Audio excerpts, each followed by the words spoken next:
Hello, my name is Philip Crawford, and I am the co-chair of the Monterey County Nonviolent Action Committee.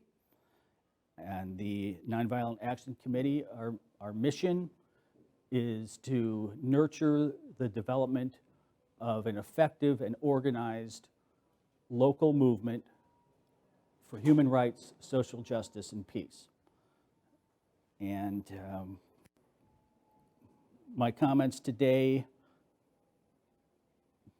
should be taken as my personal opinions, not necessarily reflecting the opinion of the Nonviolent Action Committee.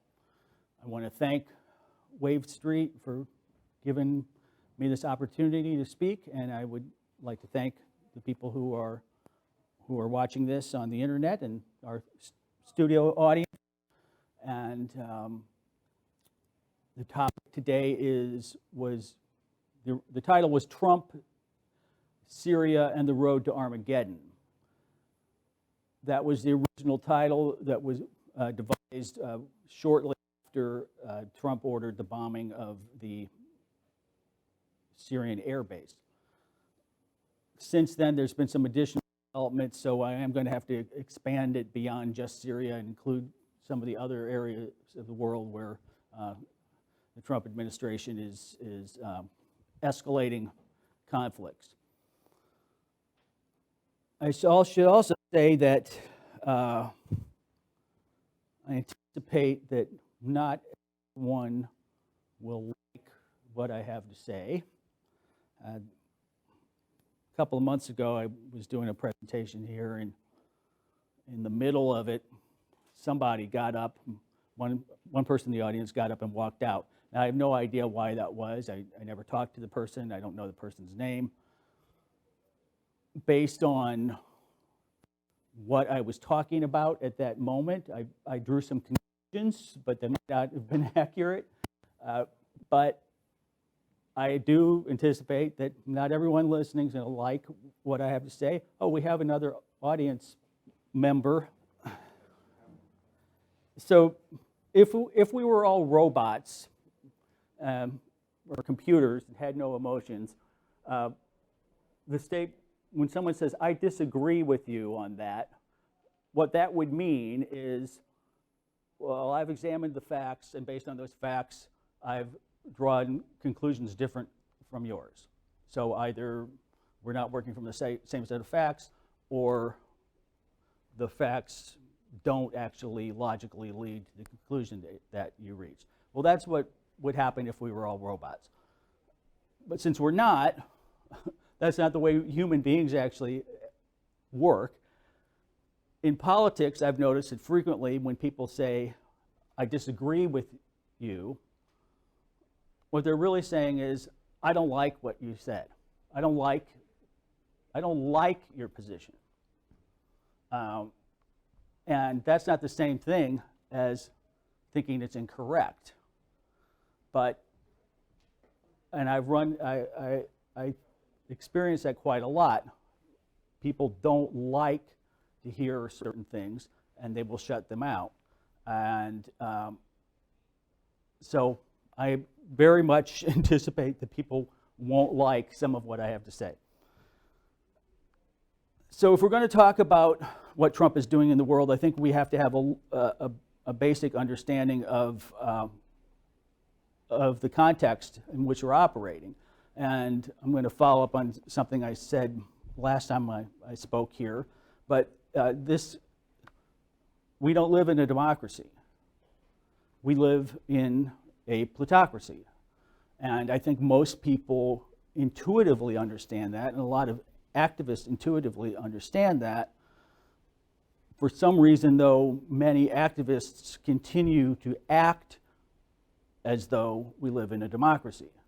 And their strategies and tactics for activism are appropriate for a democracy, but not appropriate for the situation in which we really live.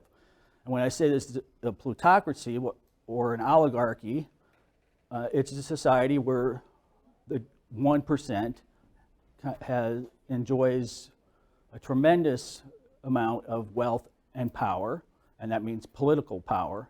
So they have economic power, political power, social power, cultural power, very intensely concentrated in 1%. And the research has been done to look at how that affects the government policy and the way people in Congress vote. And what the researchers have concluded is that government policy is essentially is based on the interests of that 1%. The 1%'s interests are very important. Then there's another 9% that is fairly well off. Their interests are taken into consideration. And the other 90% of the population, their interests essentially don't matter when government is making decisions. And that's not a democracy. That's an oligarchy or a plutocracy. And if we're going to organize effectively, we have to organize, I believe, with that understanding. We have to adopt strategies and tactics that are appropriate to that kind of scenario. Trump didn't come out of nowhere. I mean, as shocking as his election was, it was really, looking back now, a somewhat logical outcome of a process that's been going on for about 40 years of this intensification, concentration of wealth and power, and the simultaneous dumbing down of America. And it can be attributed to the fact that there is no active, organized left in the United States.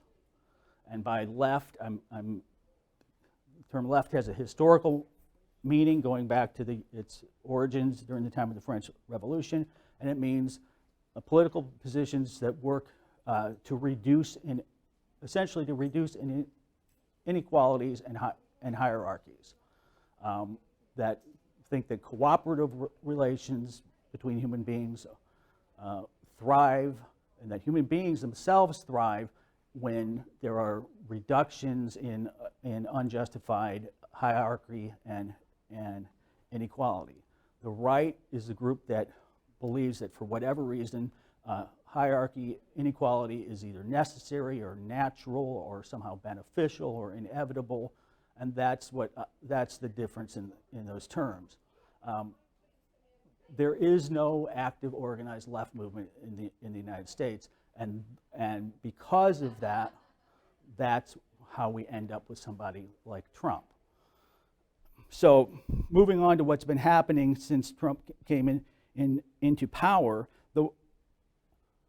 as horrible and hideous as Trump is, and how awful his positions were on almost everything under the sun, there was one bright spot in this swamp of detritus, and that was that he expressed a reluctance to get into a war with Russia.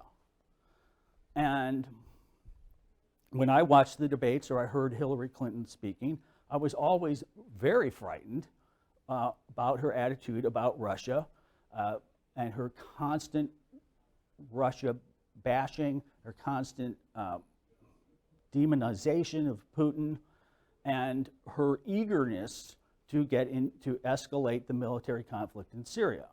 And even though most observers were saying, for instance, that she wanted to have a no-fly zone in Syria, well, most observers believed that would inevitably lead into an armed conflict with Russia.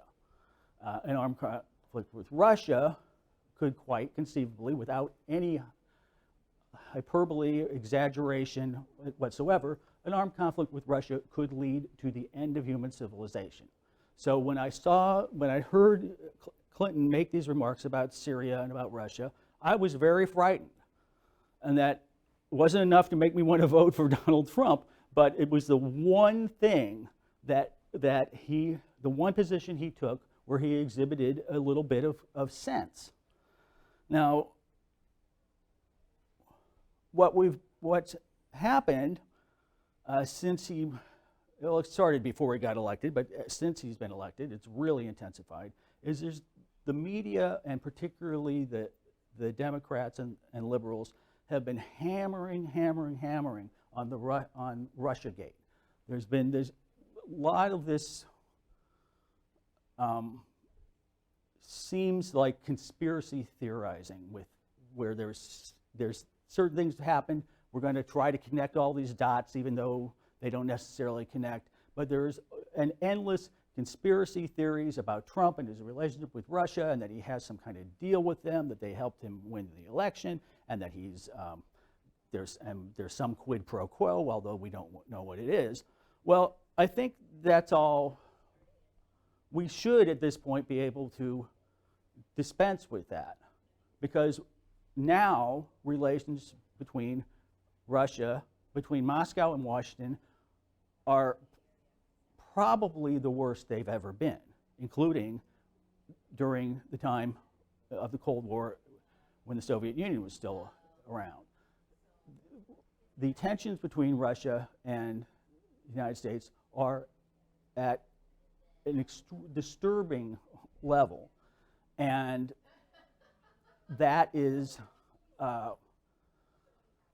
that should lay to rest all this conspiracy theorizing about Russia and Trump and the bromance between Trump and Putin. In addition, I think it's significant as well that Trump attacked Syria immediately after Steve Bannon was demoted from the NSC, or the National Security Council. And I think the logical, plausible explanation for all of this is that essentially the plutocracy has been having a disagreement. And the disagreement is, who is the biggest threat? Is it Russia or China? And by threat, we mean who is going to present the greatest impediment to the 1%'s ability to further increase their wealth and power. Bannon was in the faction that says China is the threat. China is our number one enemy. He has said on record that he thinks that it's inevitable that there's going to be a war between the U.S. and China within, I think he said, in the next 5 years. And that faction wanted to cool things down with Russia, ease tensions with Russia in order to focus on the real enemy, which is China. The other faction, which was the faction that thinks that Russia is the enemy, meaning that Russia is the biggest impediment to the 1% dominating the world, and therefore we'll cool things off with China so we can focus on Russia. That faction included Hillary Clinton, it included John McCain, it includes the Pentagon, most of the intelligence community. They've been having this disagreement, put it somewhat bluntly. The disagreement is, do we start World War III with Russia, or do we start World War III with China? Bannon's off the National Security Council. A day or two later, Trump attacks a Syrian air base. What that suggests to me is that the issue's been decided. The group that wants to go to war with Russia has won the argument. Trump is on board with that. So the role that the Democrats have played since the election has actually been incredibly negative, because they have focused so much on this Russia-gate thing, on bashing Trump over his supposed Russian connections. Someone like, there was an analysis, I don't actually watch Rachel Maddow's show, but I saw an analysis of her programming, and it was essentially that she spent, I think, not only did she spend more time on the Russia-gate stories than any other story, but I think she spent more time on that story than every other story combined. And first of all, I don't think there's a lot of fire there. There may be some smoke, but I think in the long run there probably isn't much fire. But other effect of it is it's just fed into creating in everyone's mind this idea that Russia is the enemy. So, and you'll notice when there were demonstrations, when the Muslim ban came through, huge demonstrations. When Trump bombed Syria, hardly any response. And a big part of that was because people who support the Democratic Party or people who were influenced by the Democratic Party were completely confused as to what to do. Should we support this? Should we oppose it? Because a lot of leading Democrats were actually in favor of it. I mean, Trump had essentially done what Hillary Clinton had been promising she was going to do if she got elected. And then the criticisms that did come from the Democrats weren't about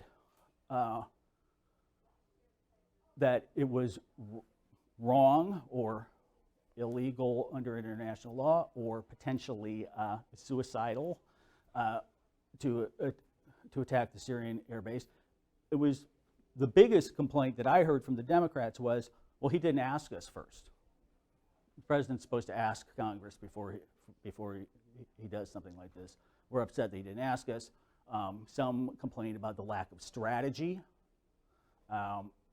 but there was very little opposition and very little alarm at how dangerous this situation is. That was just the beginning. Then we had the Moab, the mother of all bombs. This was the most destructive ordinance dropped anywhere on Earth since the bombing of Nagasaki. It was so, it obliterated, apparently obliterated villages miles away when it was dropped. Had essentially no military strategic purpose. Didn't help, it didn't do much in terms of defeating, of winning the endless war in Afghanistan. I think it's pretty clear, and statements that Mike Pence has made actually point to that it was a signal. And it was a signal to the North Koreans, and it was a signal to the Russians, and it was that we're willing to use massive amounts of violence to get what we want. Trump isn't a wimp. He's a tough guy, and you better pay attention. It was a signal, I believe, to the Russians and the North Koreans. Then we have this nightmare scenario with North Korea. For no apparent reason whatsoever, Trump has decided he wants to up the ante with North Korea. So now there is a naval ship, the Carl Vinson. There was some confusion about where it was for about a week, but it is now on its way to North Korea. Already the Chinese and the Russians have responded by sending their spy ships up to the Korean Peninsula to follow the American ships around. The U.S. has been engaged in these cyber attacks against North Korea. There's theory, I don't know if it's true or not, that when the North Koreans, the latest missile launch, that it failed, that might have been the result of a cyber attack by the U.S. Members of some of the Republicans now are talking about a preemptive strike on North Korea. I believe it was Lindsey Graham just the other day talking about a preemptive strike on North Korea. Mike Pence has been making some very scary sounds about North Korea. And part of the reasoning there is that if North Korea fires off its missiles, I mean, once somebody's fired off nuclear weapons, you can retaliate, but millions of people are probably going to get killed. So the only way, what they're talking about is we'll do a preemptive strike, we'll attack North Korea before they fire off their missiles, and that way we avoid catastrophe. We may kill a couple 100,000 people in North Korea, but at least we'll be okay. But the problem with that is that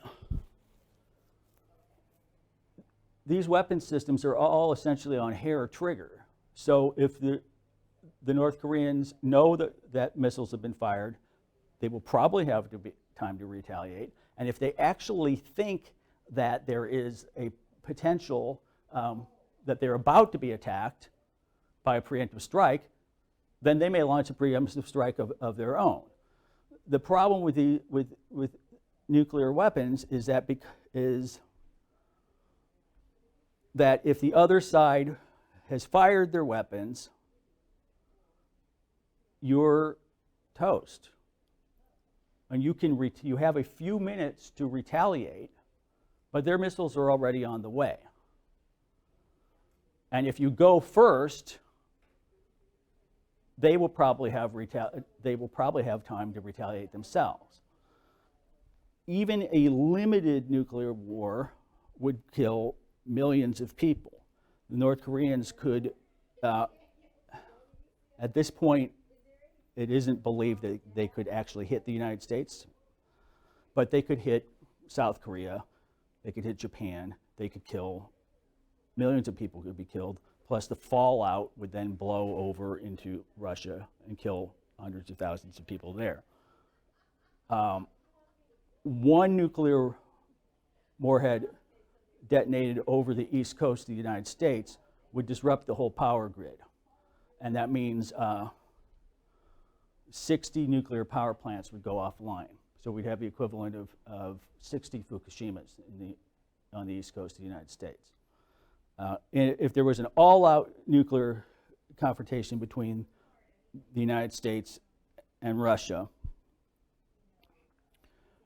it's estimated that 30% of the population of both countries would die in the first hour. So in the first hour, about 100 million Americans would die. Within a few weeks at the most, everyone else would starve to death. The likelihood is that it would kill every person on the face of the earth eventually. Maybe not right away. And there have been, over the course of the years, they're not very well publicized, but a number of cases where the United States came within minutes of launching nuclear weapons. Because, again, if you think the other side is about to do it or has just done it, you have 2 minutes to make up your mind what you're going to do. And Trump is very much ratcheting up this tension. And what's alarming to me is the lack of alarm. Is that there's very little in the way of outrage or in the way of organized protest against this. So the U.S. has also, in the past few days, been threatening Iran. And it's very bizarre because the Trump administration is saying that Iran is actually abiding by the nuclear deal. They're doing exactly what they're supposed to do. At the same time, they're saying that Iran is the biggest troublemaker on earth and that they're responsible for everything that's wrong. They're stirring up trouble everywhere. And so I think there's a very real possibility of an attack on Iran. Again, what's the problem with Iran? Iran is a threat, and fortunately, we have an open enough society that you can actually frequently find out what higher level people in in the Defense Department and the intelligence agencies are saying to each other. And the threat of Iran is that Iran's military strategy, everything Iran does is essentially defensive. They're not out there attacking other countries. I don't believe there's ever any time in the history of the world has Iran attacked another country. They're focusing on defending Iran. But they are a strong Iran is a deterrent to Saudi Arabia and Israel being able to do whatever they want. So Saudi Arabia and Israel are somewhat held in check by the fact that if they go too far, then Iran could respond. And that's the threat, is that it's not that they're doing anything, it's that they're impeding the ability of other countries to do whatever the heck they want. Then we have the situation in Syria, which is what we started off with.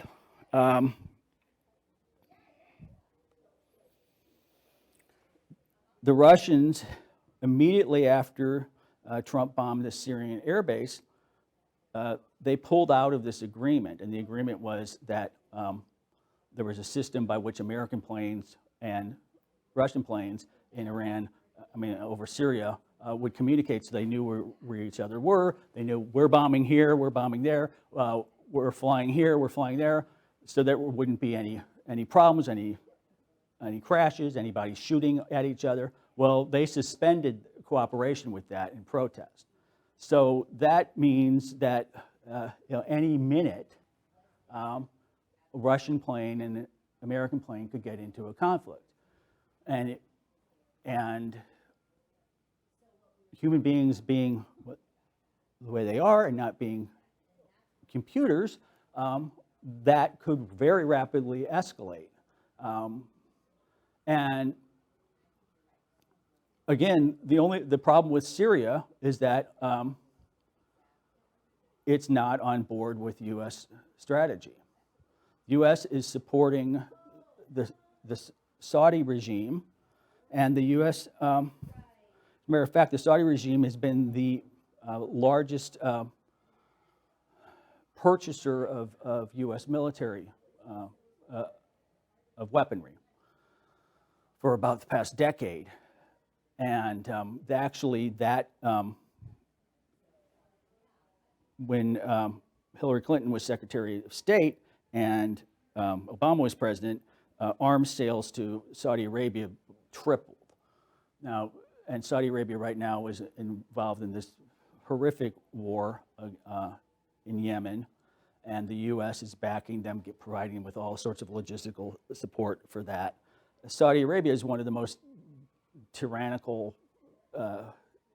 regimes on the face of the earth, where people can be beheaded for criticizing the royal family. But they're a U.S. ally. Russia isn't going to get out of Syria because Syria is their only strong ally in the Middle East. And the Middle East is extremely important because of all the resources there. So Russia's not going to get out of Syria. They're not going to stop supporting Syria. And if the U.S., if this wasn't a one-time thing, and there's no indication that it was, then the chances of eventual confrontation between the United States and Russia are very, very high. In the meantime, well, the other thing to consider is who is the U.S. supporting in Syria?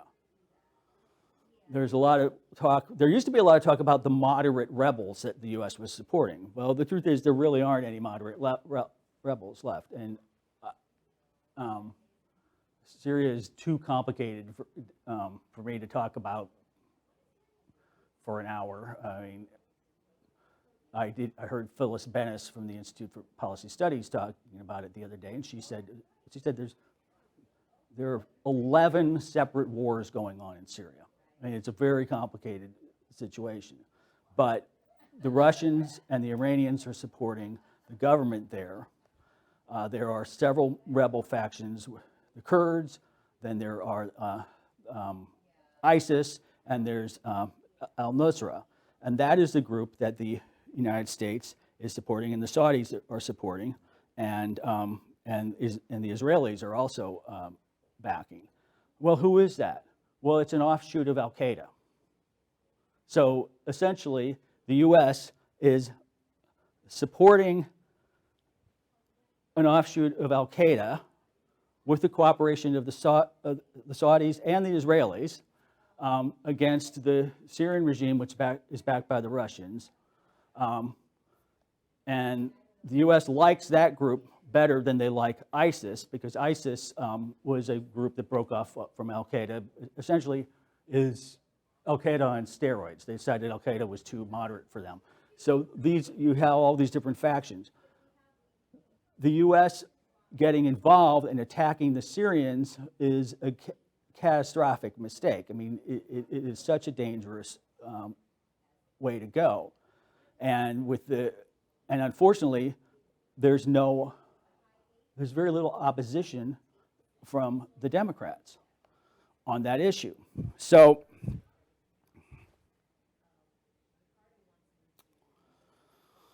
here's where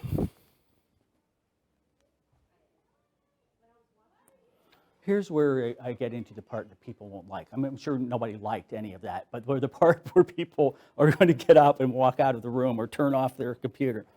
The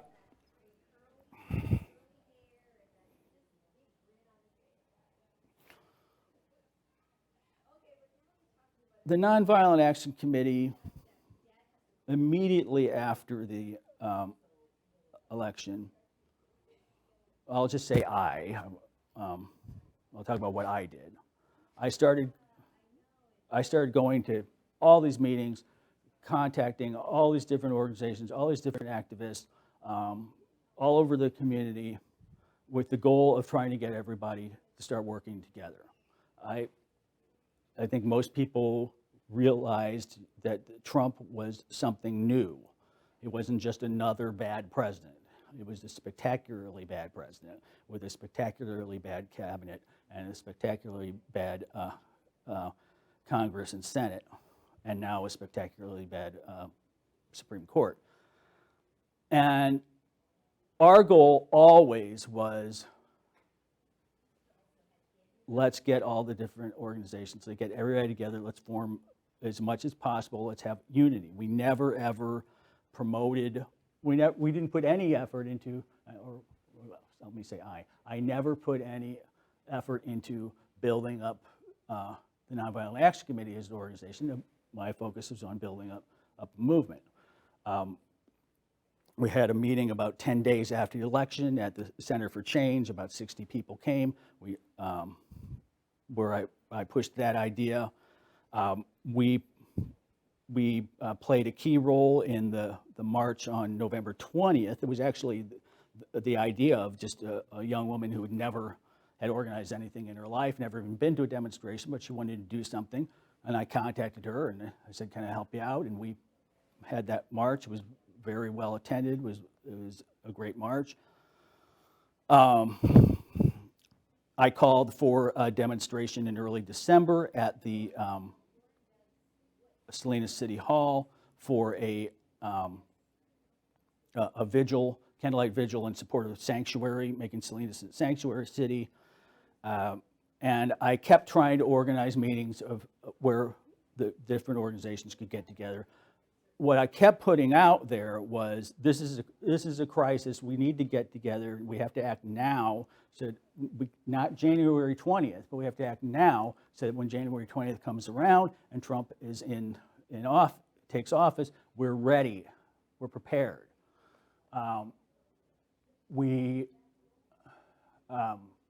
So I called for the January 20th demonstration on inaugural day.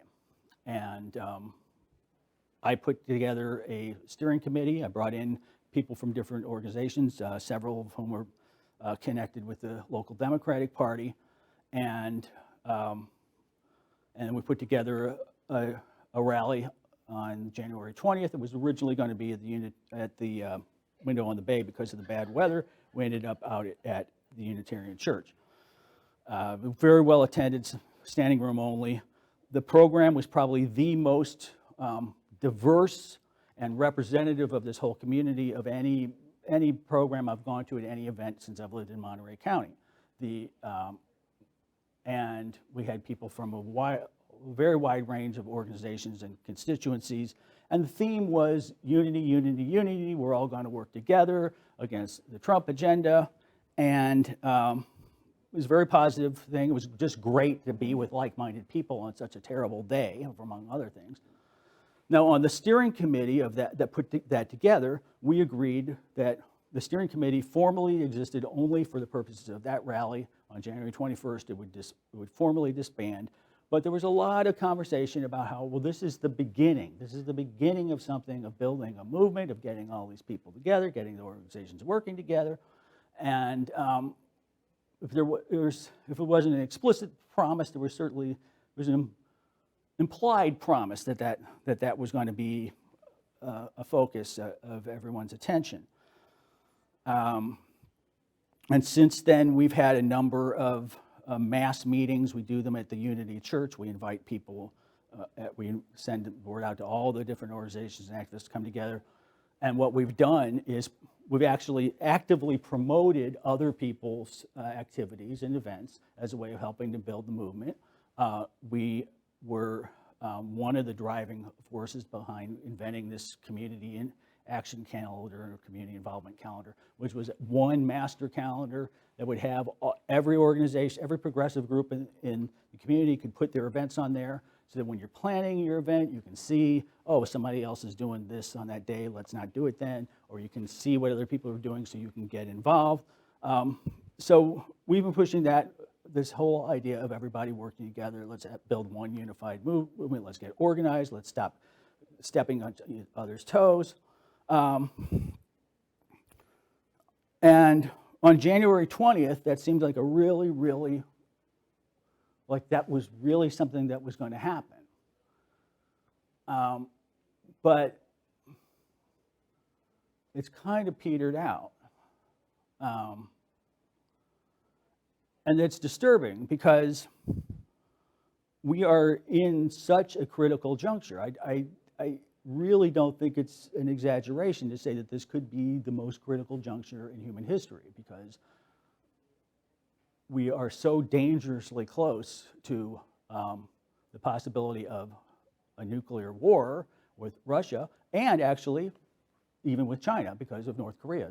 They don't like what Trump is doing in North Korea. So I mean, he could get, we could have the best of all possible worlds and have a nuclear war with Russia and China. And we have this horrendous person in the White House who has no impulse control, has a penchant for, he has a penchant for violence. He's a violent person. He has a violent personality, and he really has no effective opposition. And even if the Democrats wanted to oppose him, and it's not clear that they do, they don't have the numbers in Congress to do much. And plus, they haven't shown much interest in opposing his war drive. They're kind of complaining about the process, but not what he's actually doing. Because to some extent, he's doing what the leadership of their party has been calling for. So we're really, really in a bad situation. And if you look at it historically, what has made the difference, what is effective, what has made social change happen is not who's sitting in office, but how many people are actively opposing it in some kind of demonstrable way. I mean, who's demonstrating in the streets, essentially. And that is how, if you look through the history of America, the way that social change has happened, it's happened when you've had hundreds of thousands or millions of people taking an active role in protesting, pushing for what they want. That really hasn't happened in about, and what hasn't happened in the lifetime of at least one person who's in this room right now, let me put it that way. Noam Chomsky has said that Richard Nixon was the last liberal president. And that sounds like kind of a crazy thing because Nixon was so awful. But when Nixon was president, a lot of progressive legislation got passed. The EPA was created, OSHA was created, there were all these affirmative action programs created, a lot of things happened under Nixon. And they didn't happen because Nixon was such a warm, fuzzy, sweet, lovable guy, because he wasn't. He was a beast. It happened because there was a mass movement of people putting pressure on whoever was in office to do what they wanted, and they got a lot of what they wanted. There isn't anything like that. There hasn't been anything like that since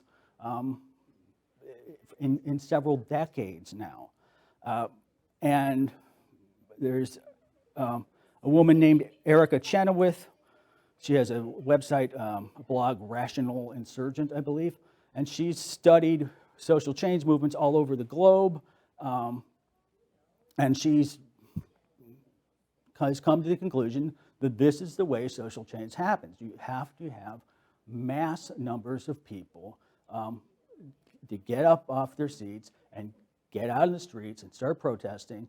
And she's also concluded that nonviolent movements are about twice as likely to succeed as violent movements, that these movements have to take, they can take several years to achieve their ends, and that they are,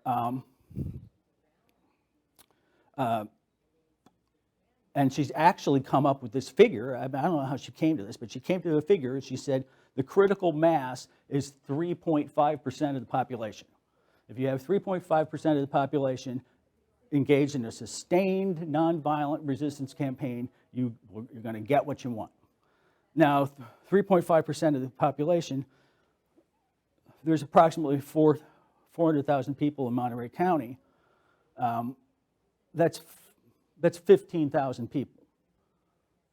I mean, we've never had a demonstration in this county anywhere near 15,000 people. We've had a few recently that had a few thousand people, but the trick is how do you sustain it and how do you build it? And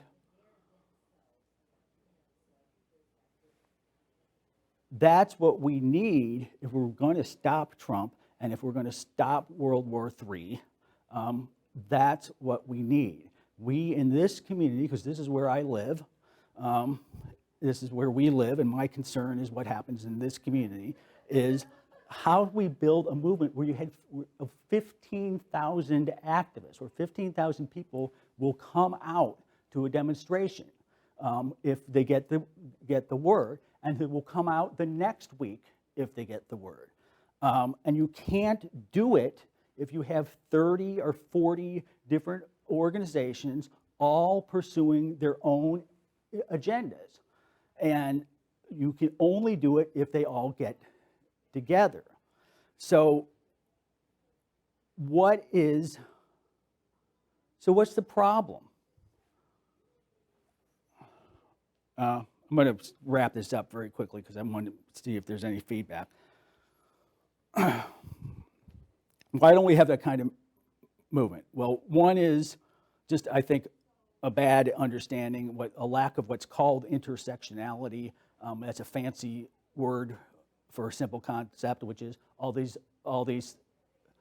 problems are interrelated, all the solutions are interrelated. Ego and turf. People wanting to protect their turf, want to promote their organization, they want to be a big wheel in a small pond. That's a factor. Racism. Probably the number one reason why the United States doesn't have an active organized left is because of racism, and which is the legacy of slavery, and which keeps black people and white people from working together effectively, and white people and all people of color from working together effectively. That is a tool that the plutocracy uses to stay in power by pitting people against each other. Here in Monterey County, over 40% of the people in Monterey County speak Spanish at home. So there's this chasm between the English-speaking community and the Spanish-speaking community. It's very rare for me to go to an event and where 40% of the room is Spanish speaking, or 50% of the room is of Mexican descent. That's very rare. The organizations are very segregated. There is not a history of working together. And then this is where I'm really going to lose people, but it is the goddamn truth, and I'm going to say it, and I don't care if people don't like it. The other biggest obstacle to forming an active and effective left movement in the United States and in this community is the Democratic Party. The Democratic Party is a party of the plutocracy, and their goal, one of their goals, is to make sure that a real democratic mass movement, a movement for popular control, doesn't grow, does not flourish. And you can see that by just looking at what happened with the Sanders campaign and how the DNC screwed Sanders, because they do not want popular power. They want power concentrated in the hands of the 1%. And under Obama, the fact is that economic inequality in the United States grew faster under Barack Obama than under any other president. So Obama was actually the best president the 1% ever had. He wasn't some kind of leftist or left-leaning or moderate or center-right. He was the best president the 1% ever had. And the way the Democratic Party operates is to take popular outrage and channel it into support for the Democratic Party. Their goal is to co-opt these movements, stop them from flourishing. And that's that. And if you look at the line they've been running, it's all Russia, Russia, Russia, and Trump's taxes. Well, we're standing on the brink of the termination of human civilization. I don't care about Trump's taxes. I couldn't care less about whether Trump's taxes. Trump is actively, even if he doesn't succeed in killing hundreds of million people, he's actively destroying every shred of social progress, every possible program that could benefit the majority of people in the United States. And the opposition party is focused on these nonsense issues. So the moment that the coalition in this community stopped functioning, am I losing you? Oh no, because I wanted to hear what you had to say. Okay, you come back? All right. Is the moment that this blooming coalition started to die was about 10 days after the January 20th event, and it was the first indivisible meeting. And once that meeting happened, the Democratic Party and all the people linked with it in this community stopped participating in any kind of meaningful coalition building. So for me, I mean, other people can do what they want, but I can't have it both ways. I don't think that you can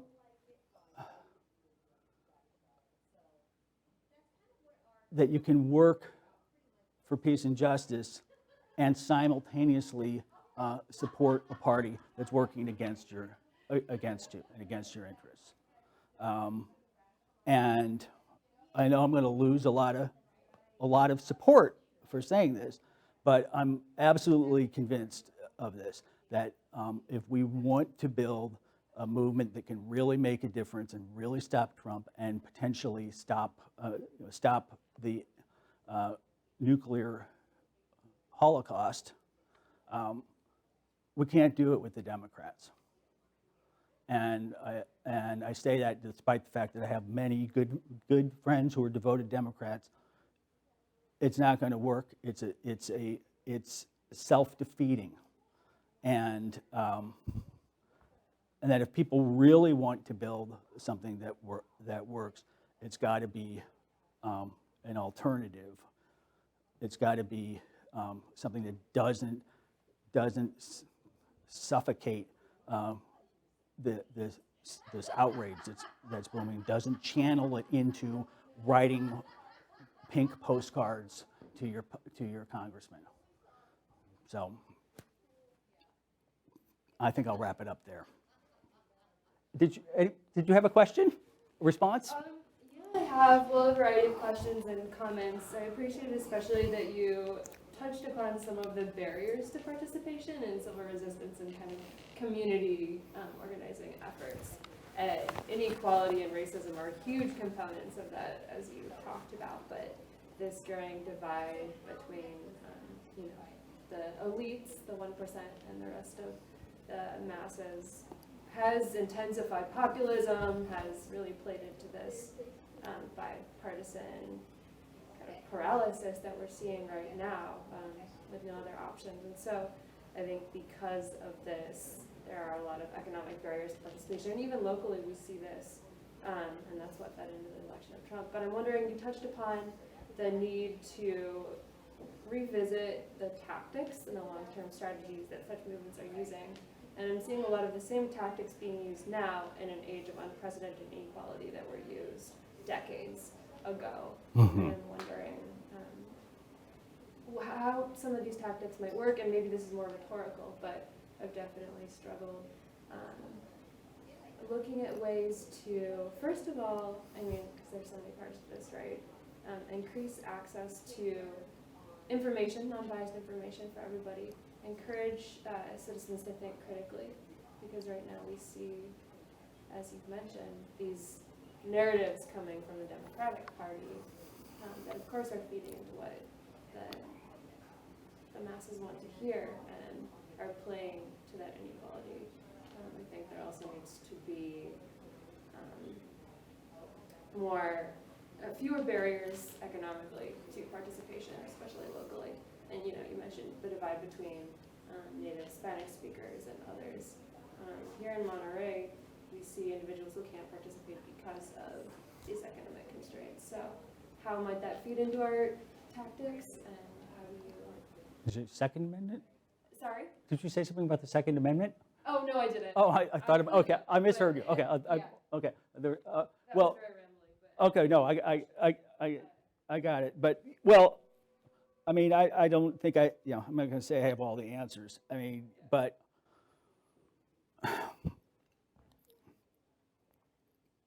it's been a real problem for years that the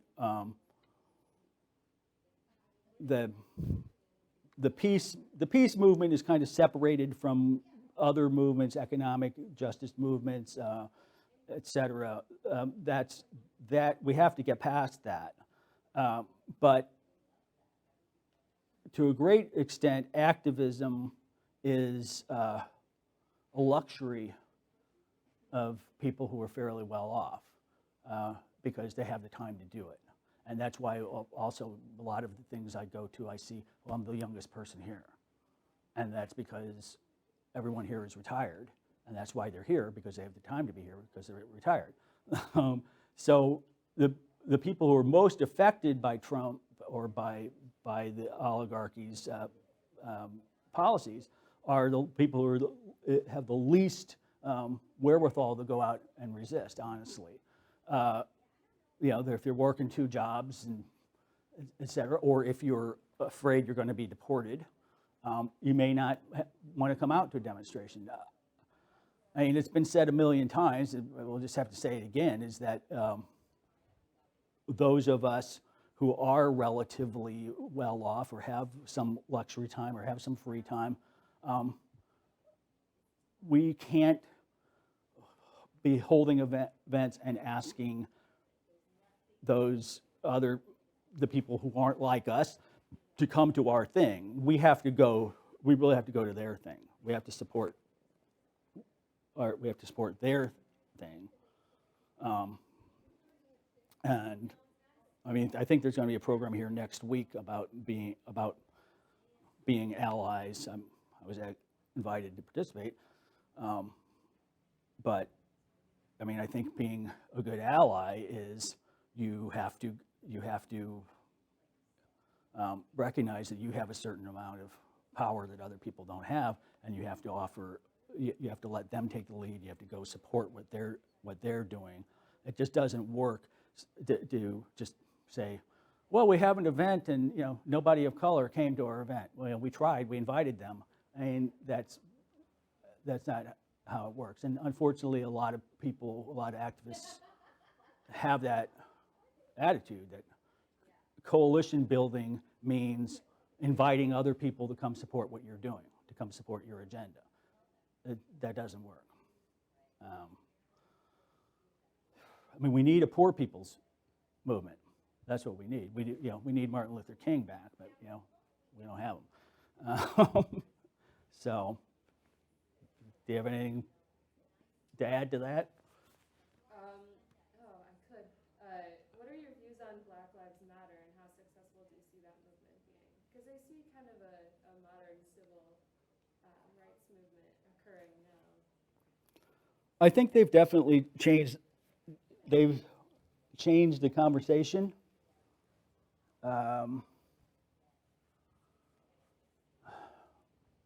I think the thing now is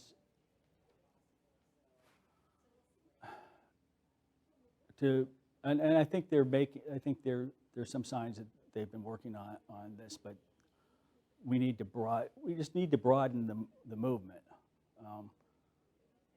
and it's got to be more than just. I mean, and if you read their recent documents, they put a lot of thought into this, but we have to broaden the movement. All of us have to become multi-issue activists and stop focusing on one issue. And so I think for me as a white person,